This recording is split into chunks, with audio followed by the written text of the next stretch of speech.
भारतीय न्याय संहिता की धारा 111 के संबंध में मैं बता रहा हूँ, आप लोग ध्यानपूर्वक सुने व इससे लाभ उठाएं। भारतीय न्याय संहिता की धारा 111 संगठित अपराध से संबंधित है और ऑर्गेनाइज्ड क्राइम। इस धारा में संगठित अपराध को इस प्रकार परिभाषित किया गया है कि कोई व्यक्ति या समूह संगठित अपराध सिंडिकेट के सदस्य के रूप में या उसके आदेश पर आर्थिक या भौतिक लाभ के लिए लगातार गैरकानूनी गतिविधियां करता है।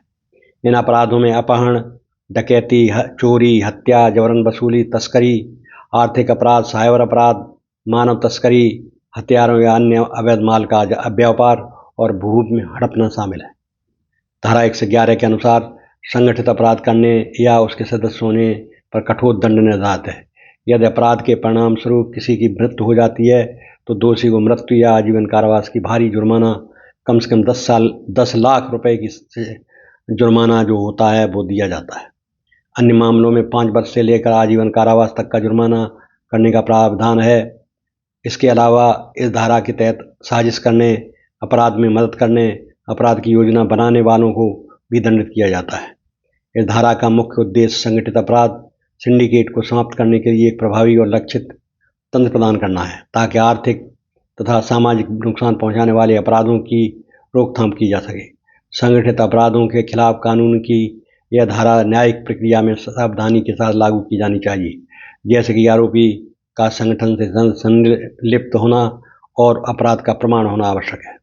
संक्षेप में, भारतीय न्याय संहिता की धारा 111 के संगठित अपराध को रोकने और इसमें शामिल सभी व्यक्तियों को दंडित करने के लिए सख्त नियम और सजा निर्धारित करती है, जिसमें हत्या होने पर अधिकतम सजा और भारी जुर्माने का प्रावधान है और अपराध की योजना, सहायता, संलिप्तता पर भी दंड लगाया जाता है।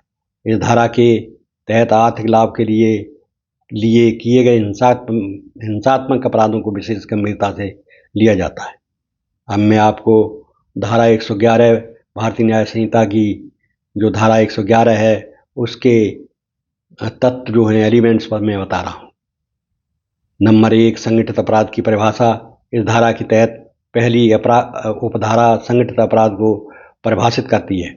इसमें एक या अधिक व्यक्ति मिलकर गैरकानूनी गतिविधियों को योजनाबद्ध तरीके से अंजाम देते हैं जो आर्थिक या भौतिक लाभ के लिए होते हैं।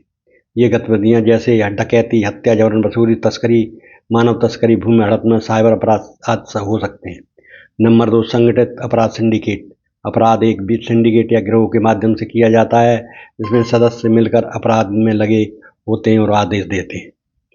नंबर 3, अपराध में संलिप्तता। इस धारा में अपराध में सीधे शामिल होने के साथ साथ अपराध की योजना, साजिश, सहायता या अपराधी को छिपाने आदि की क्रियाएं भी शामिल है।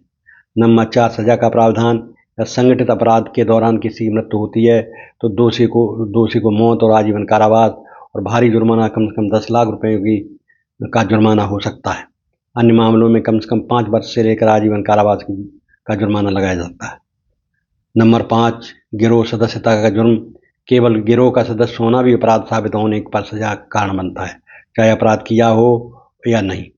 नंबर 6, संपत्ति की वैधता। जो भी संपत्ति संगठित अपराध से प्राप्त होती है उसका वैध स्रोत न बताने पर दोषी माना जाता है।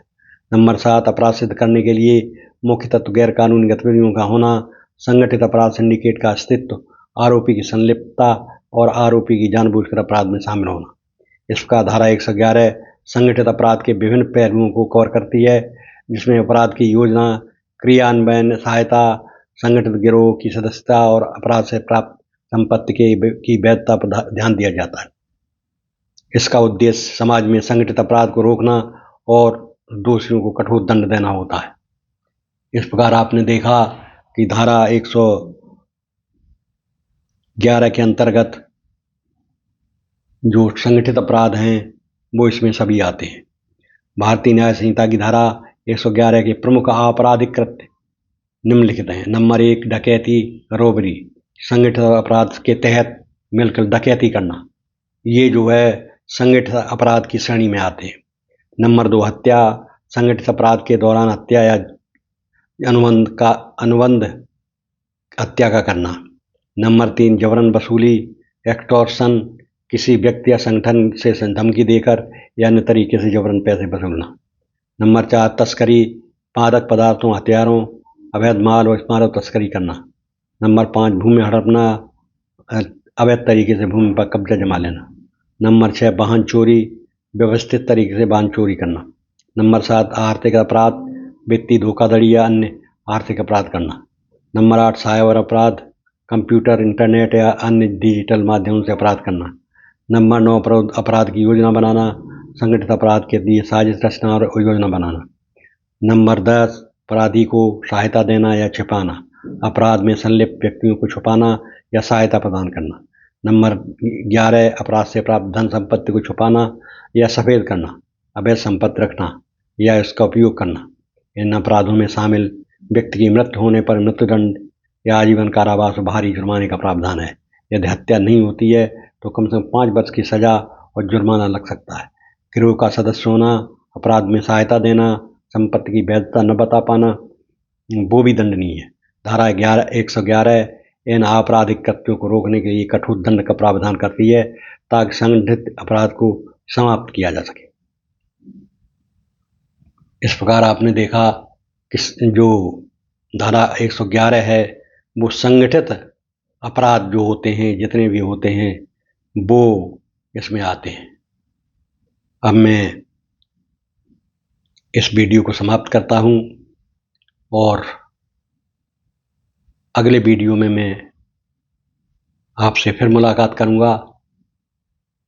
तब तक के लिए मैं आपसे विदा चाहता हूँ। धन्यवाद।